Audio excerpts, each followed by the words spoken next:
சொந்தம் பார்த்தாலே சொர்க்கம் சொத்தி போகுமே. எங்கள் வீட்டில் பூத்தாலே பூவின் நாயுள் கூடுமே.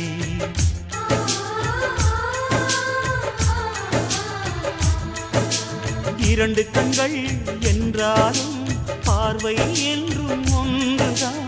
உருவத்திலே தனித்தனிதான், உள்ளம் என்றும் ஒன்றுதான். ஒரு சேவல்தான் நடை காத்தது, இந்த அதிசயம் பாருங்கள், கண்ணனை வாழ்த்துங்கள். எங்கள் வீட்டில்